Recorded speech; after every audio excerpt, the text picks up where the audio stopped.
Welcome to Comics Bazaar, the channel of comics commentary and arcana. This video features Ghost Rider number 7, cover dated November 1990. The cover is by Mark Texeira, pencils and inks, and it is a classic trope of superhero comics. At a certain point in any run, you gotta have a Pieta style pose. So here we have Ghost Rider, and who is the woman in a patient's smock? Well, I suppose readers might have their guess at who that could be. And it's either going to be Danny Ketch's girlfriend Stacy, or it's going to be his sister Barbara. And above the figure of Ghost Rider is Scarecrow. So there he is with his pitchfork and that wild looking face and mask. Some similarities in the costuming there between Marvel Comics Scarecrow and DC Comics Scarecrow from the Batman gallery of villains.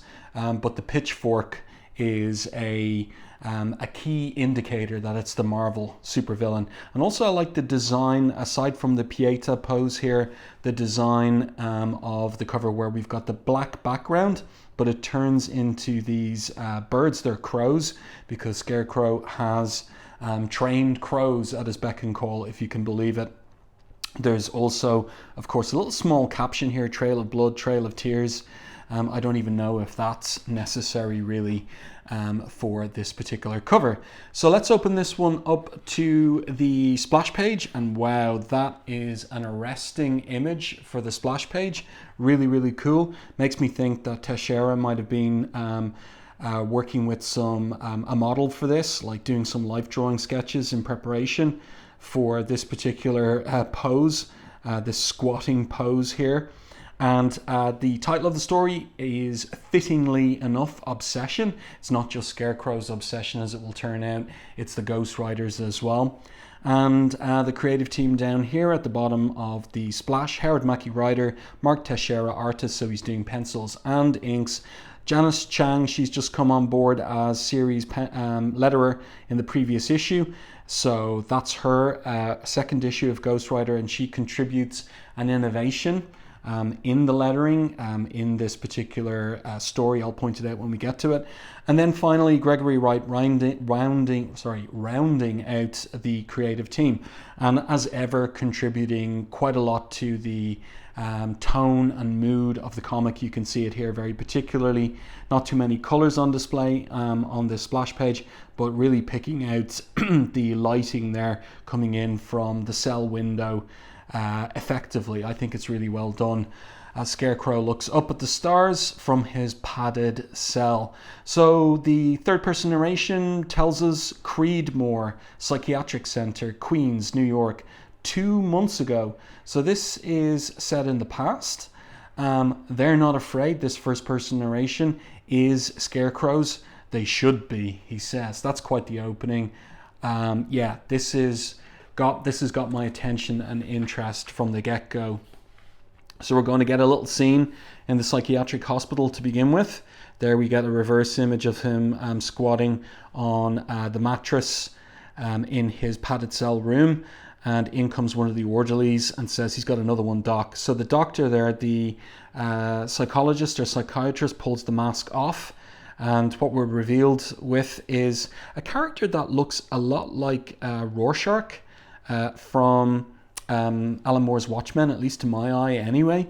And the orderlies say, take it easy there, buddy, no one's going to hurt you. And the doctor says, now Ebenezer, how many times have I told you that this sort of behavior is hindering your progress? But all the while, Ebenezer, who's otherwise mute, is speaking in his first person narration. Hurt me? Nice neck, Dr. Cheney. Wonder what you're made of inside. And he's still staring out the window. You too, McGill. I've got to see what's inside you all. So this is macabre stuff. They leave the cell. The doctor says, I won't have you talking like that in front of the patients, Donny. So he was mocking a Scarecrow there. They all deserve our respect and our help. And the way you can best help him is to find out where he keeps getting these masks. So Ebenezer says goodbye. And then we see where he's getting them from. His trained carrion crows.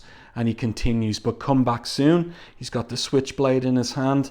I'll be waiting. And look at that smile on his face. What a great opening couple of pages there. And remember, 2 months ago. So now the story switches to the present, and Linda Wade, the news reporter, talking about the escape of Scarecrow. So we knew that was coming. But what do we learn from her report? Well, the macabre details. Ebenezer, well, is it Lawton or Lafton? Does anybody know how his surname is pronounced? One or the other. Also known as the Scarecrow, is still at large after his daring and bloody escape from Creedmoor Psychiatric Centre less than 2 months ago. So he escaped maybe later that day or the next day. That you may recall that Lawton or Lafton, known contortionist, slipped his cell and before escaping disemboweled a doctor and the 2 orderlies. So that's these guys. He killed them all. Police are currently investigating the possibility that it is, I'm going to call him Lawton, and not the ghostwriter behind the child abductions, which are continuing in the Brooklyn, Queens area. So we saw one of those a couple of issues ago before the Punisher crossover at the end of it. And I wondered, was Blackout involved? But it could be that it was Scarecrow was doing that. Police sources say that the Scarecrow has been linked with the recent murder of a Brooklyn Heights resident found hanging from a lamppost last night. This MO appears to coincide with Lawton's last known criminal activity. Unconfirmed rumours say that this body was also disemboweled and stuffed with straw. So Scarecrow, a real lunatic in the Marvel Universe, different from the Batman's Scarecrow, who is a supervillain, all right, but not an out-and-out psychopathic lunatic like this guy.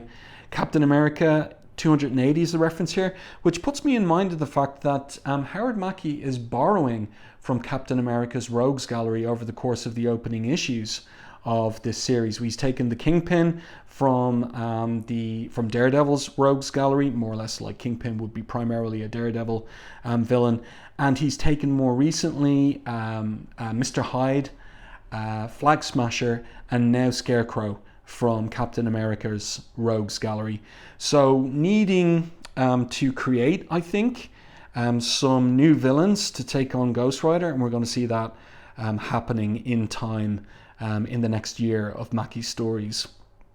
So Linda Wade continues, she says, police claim to be stepping up their search for the Scarecrow, and then she signs off saying, be careful out there, as Ghost Rider has heard the news report in the shop front window, and off he rides on his mystic motorbike. So let's see where he's headed. Turn the page, get past the advertisements.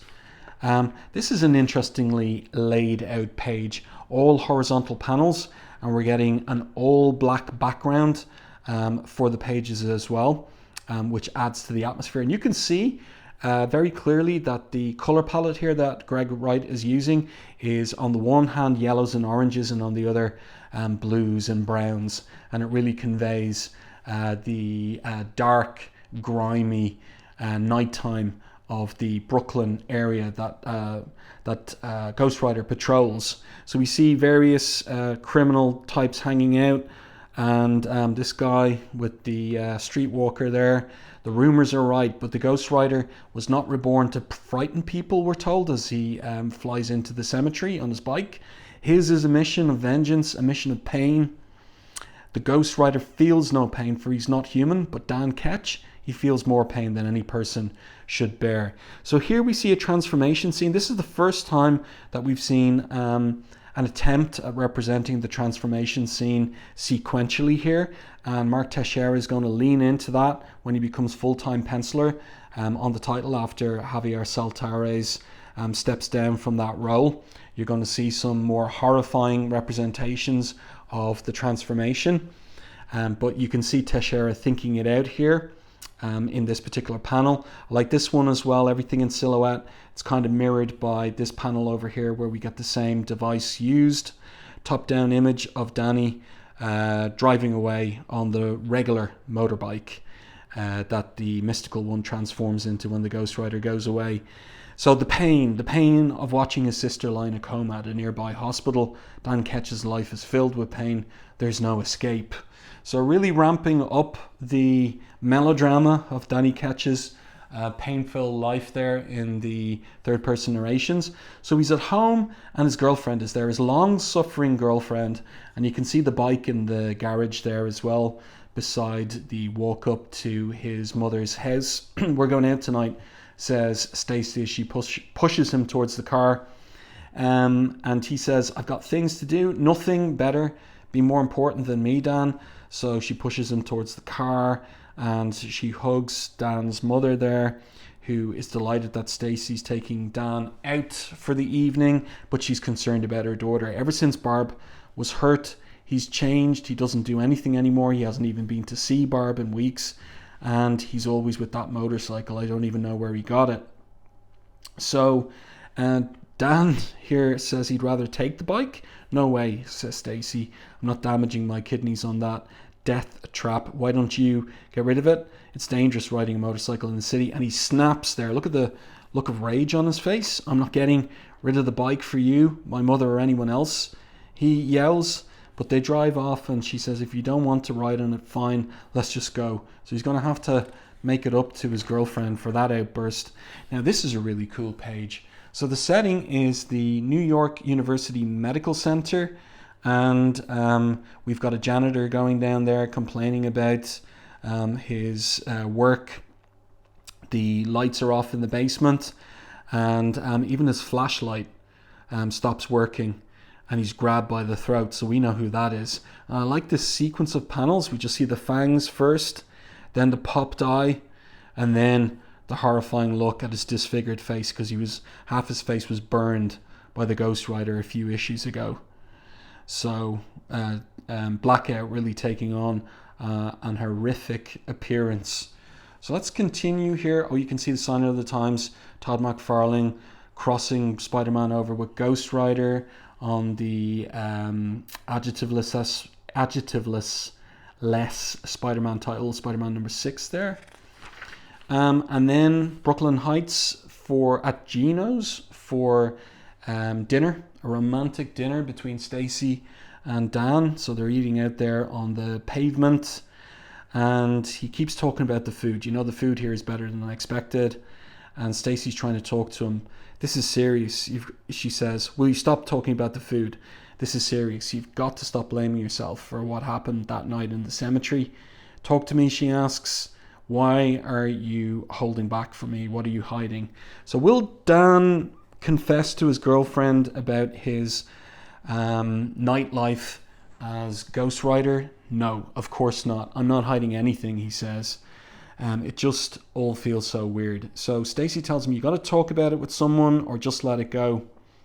Let's go see Barbara tonight. What do you say? So we get a zoom in on his face there. Looks to me like maybe Texeira was using some photo reference. I guess, yeah, sure, he agrees. And then we pick up with Scarecrow. So we know him by the pitchfork there. Interesting, this little detail in the foreground, bit of storytelling in the foreground, where these pigeons, these carrier pigeons, have been savaged.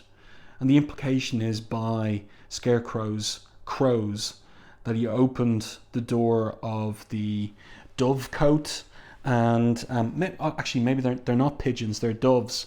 Opened the door of the dove coat, and then the crows just killed them. So that's really intriguing.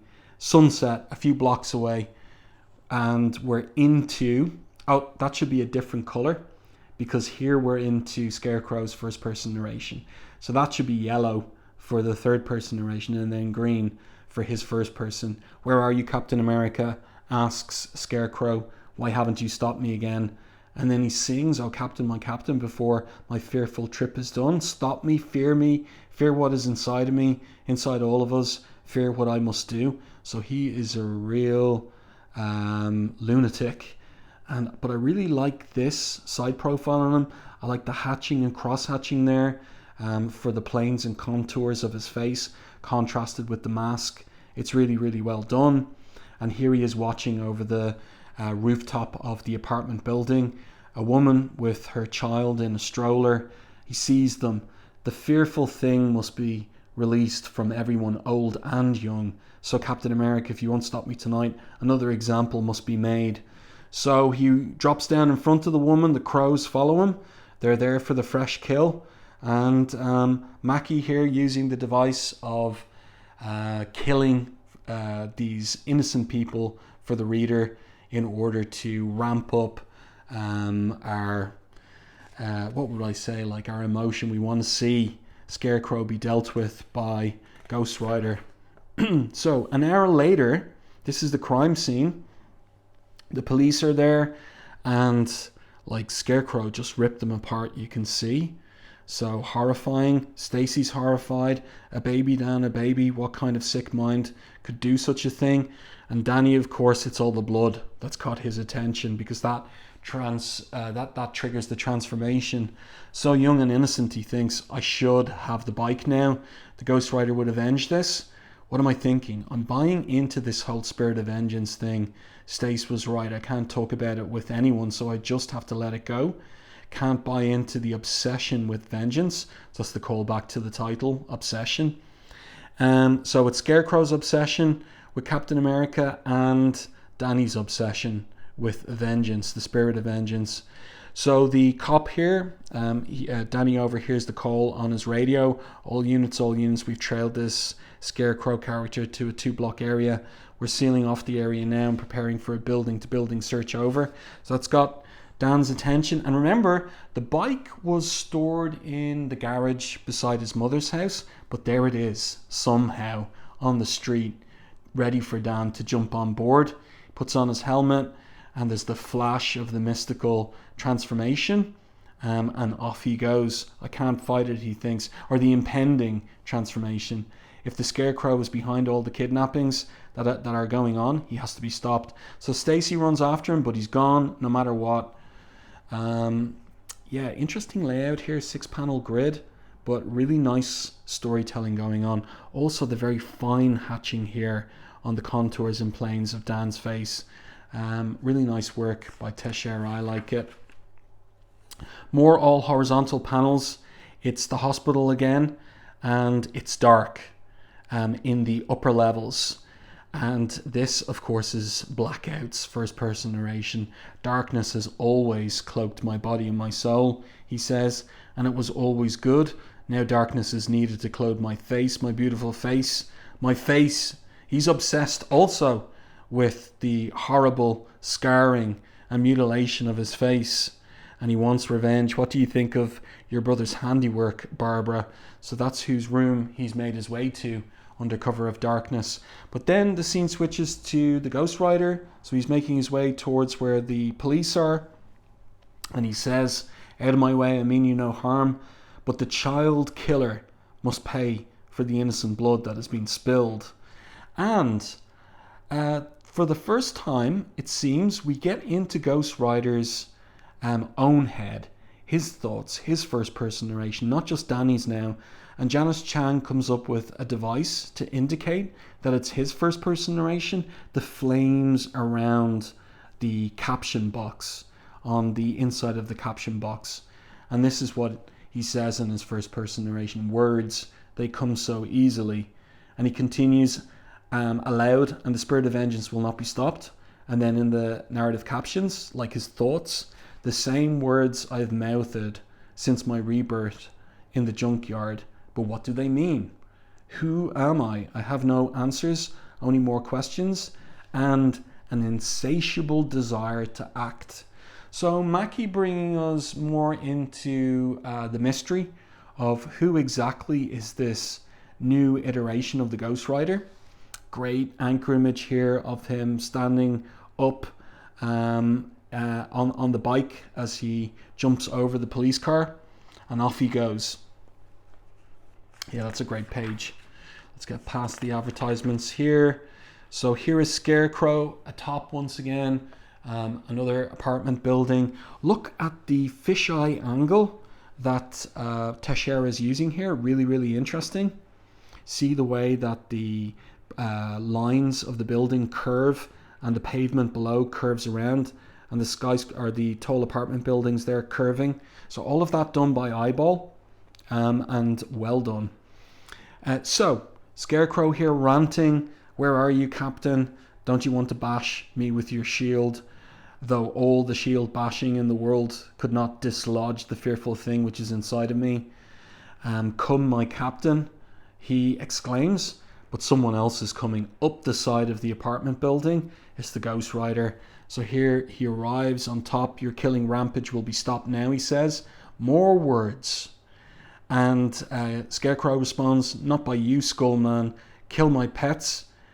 Kill my pets." So he's commanding the crows to attack Ghost Rider. "Feast on his bones." But Ghost Rider simply punches them out of the air and grabs Scarecrow with his chain and pulls him off the rooftop just as the cops arrive on top. "You must feel their pain," he says. So all the way over to the other apartment building there, it gives you a sense of how powerful the bike is, the mystical bike. And down on the street, they watch as Ghost Rider continues to hop from rooftop to rooftop on the bike. And then he stops here, far away from the police. Some nice panel there. "Why did you do that?" asks Scarecrow. "Now Captain America will never find me." So that's his obsession. The chain is tight, but not tight enough because he's a contortionist. So let's continue. What will Ghost Rider have to say or do about that? Grabs him in a bear grip. But because Scarecrow's a contortionist, he slips Ghost Rider's grip. "Not tonight, Phantom," he exclaims. "Tonight, all I can feel is the fearful thing inside me. I'll look you up some other time if Captain America fails to stop me tonight." And look how he disappears into the storm drain, like kind of head first, with his shoe just poking up as he drops all the way down, and he's gone before Ghost Rider can get there and rip the grid out of the ground. Nothing there. So Ghost Rider exclaims, "Vengeance must be served," but in his mind he's thinking, why? And then he says aloud to no one except himself, "What is the force that drives me?" So like I've been saying, Mackie raising that question for the Ghost Rider, but by extension for readers, like, who is this version of the Spirit of Vengeance? What's the backstory to his rebirth? We want to know as readers. And then we're back in the hospital, Barbara's room. We've got Blackout there, and he's explaining, "I am the master of the shadows and darkness. I followed Danny to the cemetery near your dreary little home and watched him undergo the transformation into the hideous motorcycle riding creature. But he gets to revert back to his pretty face. I don't have that choice. I can never have my beautiful face back. Everything that he loves, everyone will be taken from him, beginning with you, dearest Barbara." So look at those fangs approaching her throat. Here again, an interesting device by Texeira, showing Danny half his face as Ghost Rider, the other half as himself. Yeah, that's an interestingly laid out page there. And that morning, so this is the aftermath. The phone rings. Danny's been out all night. His mother's at the hospital, and she gives him the news. "No, I should have been here. I'm so sorry, Mom," when he arrives. "So sorry, I should have been here." So he keeps repeating it. Stacy's there, her father's there. Not sure who this is, could be her brother. And Stacy says to Dan, "Dan, there was nothing you could have done, nothing anyone could have done against a maniac like that." The mother agrees. She's even worried. "If you had been here, I might have lost you both. Then what would I have done?" But he is insistent he could have done something as the tears stream down his cheeks. That's really great drawing by Texeira, selling the emotion. And I'm going to now as he races out of the hospital. So that night in Brooklyn Heights, Scarecrow once again on top of an apartment building, looking down on the street for victims, sees prospective victims there. He's obsessed with Captain America still, and you are not here to prevent it, he says. But Ghost Rider roars in on the motorbike, and Scarecrow, angry because he wants Captain America. "You want to spill more blood, and this cannot be allowed," says Ghost Rider. And in the first person narration, "I feel more rage, more than I've felt since my rebirth." So obviously Danny's desire for revenge is coloring and augmenting or even supercharging Ghost Rider's desire for vengeance. So now we get a fight between him and Scarecrow. Scarecrow swinging at him with the pitchfork, and Ghost Rider grabbing the pitchfork, throwing it away. He says, "I will not kill you either, Scarecrow, but I will make you, I will stop you and make you feel the pain." So Scarecrow runs at him, catches him square in the stomach, but Ghost Rider flips him on his back on the ground and says, "You must suffer the pain, justice by my hands, by my penance stare." Those words again, still the meaning eludes me. His first person narration. I really like the upshot there on the side profiles of the two characters. It's really, really well done. And the mad lunatic Scarecrow just laughing in his face. "You have no ears, so you can't hear. I can't suffer from yours or anyone else's pain. I can only be stopped by death." So the penance stare, it appears, doesn't work on Scarecrow. And then he starts moving around, using his contortion skills. "If not by the hands of Captain America or yours, then by my own." So somehow or other he's able to flip backwards onto his own pitchfork. And in Ghost Rider's first person narration, he says, "I barely hear his words. Lost in the quest for my own answers, his body flies towards his pitchfork, towards justice," with a question mark. He's wondering whether it is justice that Scarecrow die. You know, he's a murderer, he's a child killer. Is that justice? "Justice, vengeance," says the Ghost Rider, and he drives off on his motorbike. But then minutes pass, 3 vertical panels, and these 2 figures in silhouette come for the Scarecrow and lift him off the pitchfork and take his body away. For what purpose? We're left to wonder. And then we're on to the very final page, 22 pages of story and art in this particular issue. So it's Salem Fields once again. 2 days later, it's Barbara Ketch's funeral. And Danny's got a lot to think about. He thinks here in particular, something new has been released inside the Ghost Rider. I can sense it. I feel as though I'm about to learn more about him and about myself. So everything I've been saying throughout this issue. Payback has just begun. Whatever I do from now on, it'll be for you, he says to his dead sister. And then this is really kind of moving ending. Goodbye, I love you, because his older sister was his best friend. And then, like, this is kind of surprising, the end.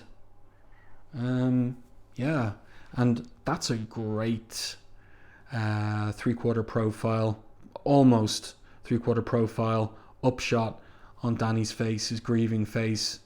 And the spotting of blacks there is really, really well done. The hair as well, the detail of the hair too. It's really great work by Texeira, maybe using some photo reference, I feel. So the letters page, letters here concerning issue number 4, and then a preview of the next issue's cover by Javier Saltares. So obviously featuring Blackout there, but who are these other figures in the background? That's all to come next issue. Well, I do hope that you enjoyed this review and commentary on Ghost Rider number 7. Let me know your thoughts on this one in the comments section. If you enjoyed my review and commentary, please like and share the video. It really does help the channel. If you haven't done so already, subscribe to the channel and stay tuned for more content like this.